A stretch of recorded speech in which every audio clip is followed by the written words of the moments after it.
Okay, hello, it's John Heaton, and now I'm going to show you some of the best, what I consider to be the best, some of the best album cover artwork. And again, this is just taken from my collection, so any classic covers out there, like iconic covers like Never Mind the Bollocks, Here Come the Sex Pistols, that's not in here because I don't have it on vinyl. In fact, anything I don't have on vinyl is not on this video, okay? So, before I get into the top 20, I'm just going to show you some outliers which didn't quite make the cut, which are great. Traffic, The Low Spark of High Hill Boys, artwork by Tony Wright, classic cover, look at that, with the cut-off corners, great. The back cover, not so good, because you can see Chris Wood's crotch, not so good. Okay, Elton John, Goodbye Yellow Brick Road, iconic cover again, brilliant. Another one from Elton, Captain Fantastic, great cover, really good artwork, love it.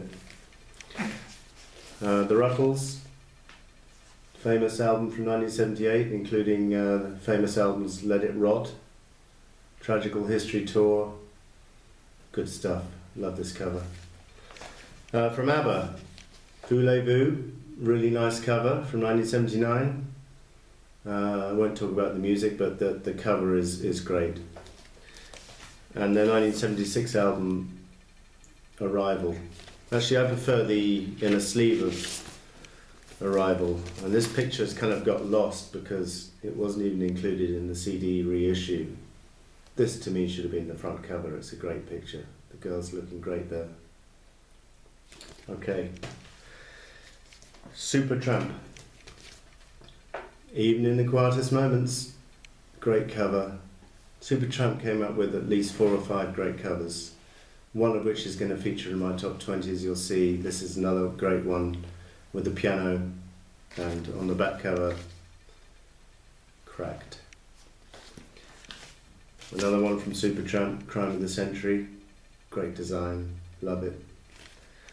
The live album from 1980, Paris, another good cover, look at that. Really had good covers from about 1975 to 83.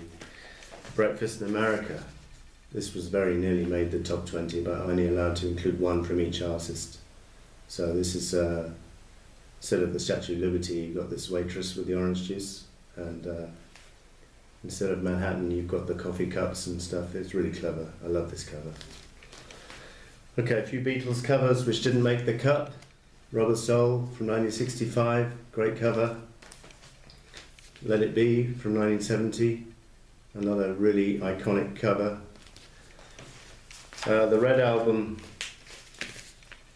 compilation from 73, don't like compilations, but the cover is great. Look at this, this is the front cover, and what I like about this album is you compare that to the back cover, and you see how the Beatles changed in just 6 years. It's amazing just to compare how they looked in 63 to 69. Okay, Sgt. Pepper, another Beatles cover which didn't quite make the cut. Brilliant, brilliant. Out of the Blue, okay, maybe not the best cover in the world, but a sentimental favourite of mine. Great. A Rolling Stones cover from 1976, very good pictures of the whole band, Mick and Keith on the front, Ronnie, Bill and Charlie on the back, great cover. And Rolling Stones, this very nearly made it, brilliant cover from 1971 with the zip, love it. From AC/DC, this is a much better cover to the High Voltage cover I showed on my worst album covers ever, isn't it? It's a great cover. Look at that. Great. And the back cover of the band, looking mean as hell. I love it. I love it. From AC/DC again, Highway to Hell. Look at that cover. I love it. Keep saying I love it, but I love it. The Wall from 1979. Iconic. I mean, okay, it's quite simple, but it's iconic, and it really captured what was in the album here, the album The Wall. Great. Now, I'm going to cover a few curios now, album covers where I have which I have mixed feelings about, probably. Discovery from ELO. Well, I loved this album when it first came out, but looking at this cover, like with hindsight, it's not a great cover, is it? It's almost as if the woman is saying, I see Jeff Lynne is human after all. Because after Face the Music, New World Record, Out of the Blue, we were beginning to wonder. Not the best cover. This is a strange one from 1973, Buckingham Nicks, a very rare Fleetwood Mac album. Sorry, the two guys who later joined Fleetwood Mac. It's a strange cover. They're both naked, basically. Can't see too much, but strange concept for an album. Still to this day unreleased on CD. Saved. Cover work by Tony Wright again, who did Low Spark and High Heel Boys. A lot of people hate this cover, but it's a religious album. It's about Christianity, so it's called Saved. So what better cover than this? Great. And Tony Wright said Bob Dylan asked him to put a bit more colour in his hands, a bit more blood in his hands, a bit more red.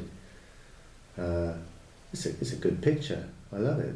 And later editions replaced it with, I think it was this picture for the front cover, which I think was a travesty. Okay, we're into the top 20 now. Pussycats, Harry Nilsson, 1974. Hilarious cover. Harry and John Lennon on the front there, dressed up stupidly. I love this cover, it's just wacky. Rolling Stones, number 19, Let It Bleed. What a great cover. What a great cover. Sticky Fingers is obviously equal favourite, probably. And the back cover, it's all gone to pieces. Number 18 is a 10cc album, Bloody Tourist. Love this picture. Classic cover. Album not so great. Dreadlock Holidays on here, but what a great cover. 17, The Who, Meaty Beaty, Big and Bouncy, with the 4 kids on the front, with The Who in the window, and on the back cover, the reverse.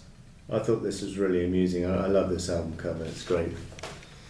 16, this is a bit of a curio. You're probably wondering why the hell John Heaton has the Jungle Brothers in his album collection, but I picked this up because I liked the single at the time. I think it was called Because I Like It Like That or something. And yeah, I like this cover, it's cool. Next one, I don't have the vinyl. This is the sheet music for Pink Floyd, Wish You Were Here. Great cover, great cover. And the back cover is pretty cool as well. One of the pictures on, sorry, I think this was a postcard in the album with the guy in the water there. And this book actually has some outtakes from the cover shoot showing that the guy actually was on fire, and they put the fire out.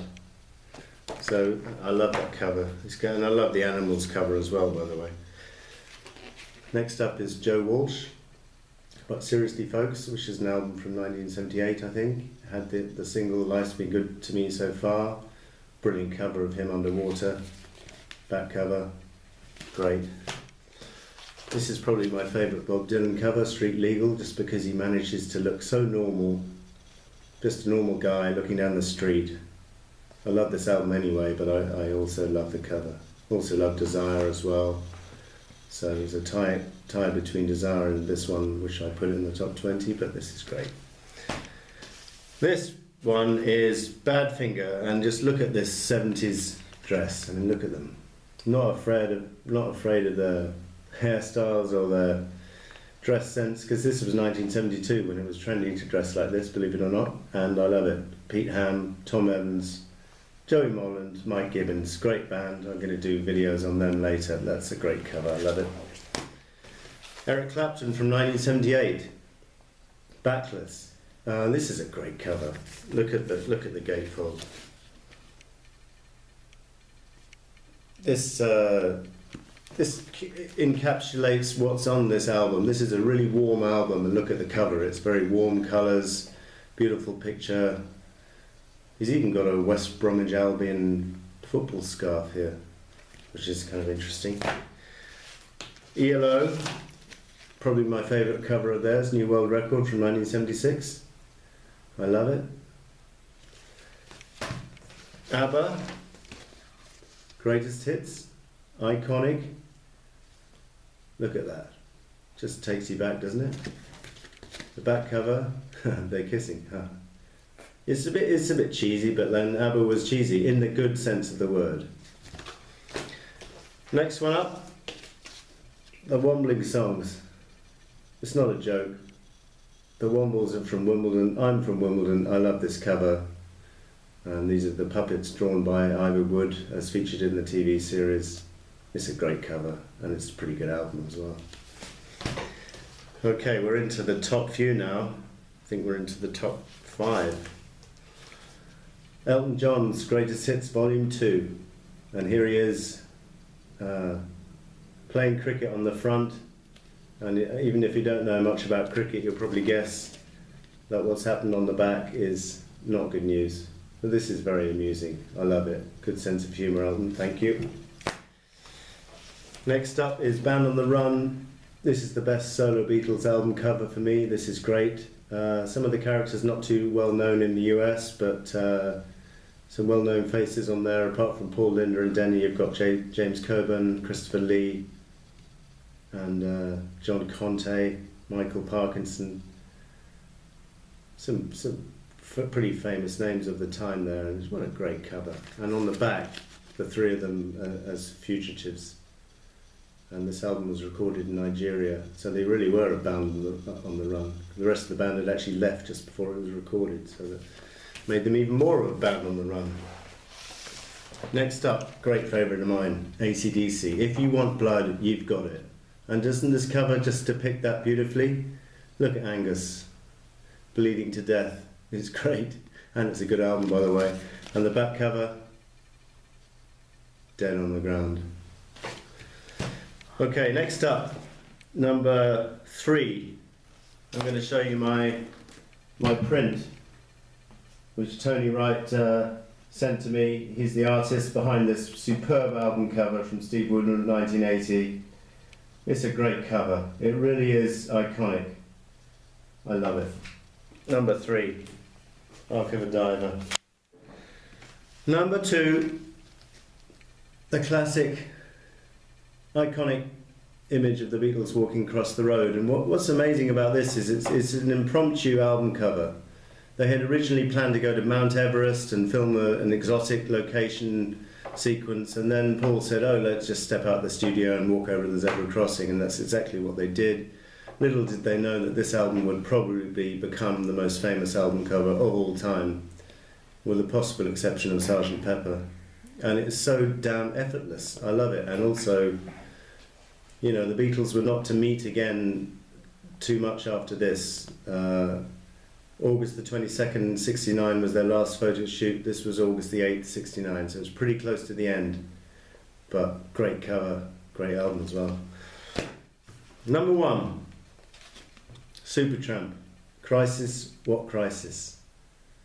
I'm not going to talk about the music here, maybe on another video, but what a cover. The guy just sunbathing in the midst of this dismal industrial landscape. I love it. It's really clever. As were several other Supertramp covers, and on the back they're all looking miserable below, with the billboard above them on the beach in California. So it's a really clever album cover. I love this. I love all the other Quietest Moments, Breakfast in America, and Crime of the Century, and this is marginally the best. All 4 were brilliant. So, okay, thanks for watching. That's my top 20 album covers. See you next time.